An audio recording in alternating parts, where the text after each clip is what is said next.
ម៉ាស៊ីនបាញ់ថ្នាំរូបតោចេញហើយម៉ាស៊ីនបាញ់ថ្នាំរូបតោបាទតើពុកម៉ែបងប្អូនណាខ្លះដែលកំពុងតែស្វែងរកអំពីប្រភេទធុងបាញ់ថ្នាំដែលមានគុណភាពល្អតម្លៃសមរម្យយកទៅប្រើប្រាស់បាញ់បានល្អថ្ងៃនេះខ្ញុំណែនាំពុកម៉ែបងប្អូនអំពីធុងបាញ់ថ្នាំម៉ាកអង្គរ៉ាបាទប្រភេទធុងបាញ់ថ្នាំម៉ាកអង្គរ៉ានេះគឺជាប្រភេទធុងបាញ់ថ្នាំល្អជាប់វាក្រាស់ស្វិតល្អហើយជាប្រភេទធុងបាញ់ថ្នាំជាប្រភេទប្រើសាំងសុទ្ធហើយបងប្អូនងាកមកមើលបង្គំហ្គារបស់វាបង្គំហ្គារបស់វាគឺជាបង្គំជ័រល្អ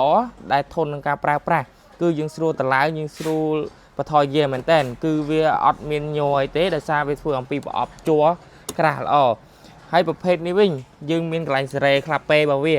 គឺយើងសេរីទឹកខ្លាំងទឹកខ្សោយនៅកន្លែងនេះបងប្អូនបាទដោយសារនេះគឺជាប្រភេទស្នប់ស្ពាន់ល្អគឺធ្វើឲ្យកម្លាំងបាញ់យើងគឺកាន់តែខ្លាំង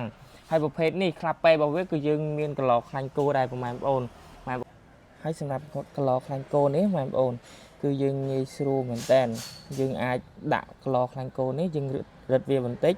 ដើម្បីឲ្យខ្លាញ់គោវាចូលទៅក្នុងប៊ីស្តុងហើយសម្រាប់ប៊ីស្តុងរបស់វានេះកាលណាមានខ្លាញ់គោចិញ្ចឹមគឺវាអត់ឆាប់សឹកទេដោយសារវាអត់សូវកកិតណាបាទហើយបងប្អូនងាកមកមើលម៉ាស៊ីនរបស់វាវិញបាទប្រភេទម៉ាស៊ីនរបស់វានេះគឺជាប្រភេទម៉ាស៊ីនដែលយើងផ្សំឡើងរចនាមកគឺរឹងមាំល្អមែនតើជាប្រភេទខ្សែកត្រាក់របស់វាហើយបងអាចមើលខ្សែបានគឺប្រភេទខ្សែល្អ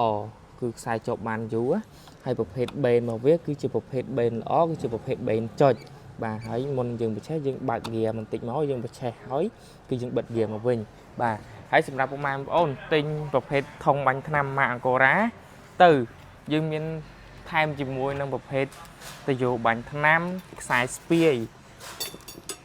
ដងបាញ់នេះដងបាញ់រុនមួយសម្រាប់យើងបាញ់សាច់បាញ់ស្រួចបាញ់ពុះហើយពុកម៉ែបងប្អូនចង់បាញ់ដំណាំស្រូវចំការយើងក៏មានប្រភេទដងបាញ់រុន3ជាមួយនឹងដងតរបស់វាបាទសម្រាប់ដងតនេះគឺយើងប្រើជាមួយនឹងប្រភេទវ៉ានហើយក៏យើងមានដងទៅមួយឈុតទៀតដែរនឹងកូនសោដែរពុកម៉ែបងប្អូនបាទហើយសម្រាប់ពុកម៉ែបងប្អូនដែលមានតម្រូវការទៅលើប្រភេទធុងបាញ់ថ្នាំមិនថាធុងប៉ោងឬមួយប្រភេទធុងស្រួយពុកម៉ែបងប្អូនអាចឆាតចូល page អង្គរកដិនធូរឬទំនាក់ទំនងតាមលេខទូរស័ព្ទ07គុត465 33ដែរម៉ាស៊ីនបាញ់ថ្នាំរូបតោចេញហើយម៉ាស៊ីនបាញ់ថ្នាំរូបតោសាំងសុទ្ធរូបតោនេះទៅហើយបងប្អូនគុណភាពល្អទីសាំងតិចបូមក៏ធានាដែរធានាបូមបានល្អបូមអត់ងាយខូចទេមើលបាញ់ឡើងរាប់រយធុងម្នាក់រាប់ពាន់អត់ទាន់ដែរខូចទេអត់ខូចបូមទេបូមល្អប្រព័ន្ធតោធ្វើបូមបានល្អបូមអត់ងាយខូចទេទៅហើយ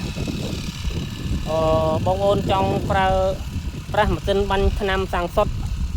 ដែលមានគុណភាពល្អស៊ីសាំងតិចប្រើបានយូរបងប្អូនកុំភ្លេចប្រើបងអង្គរ៉ាសញ្ញារូបតោល្អ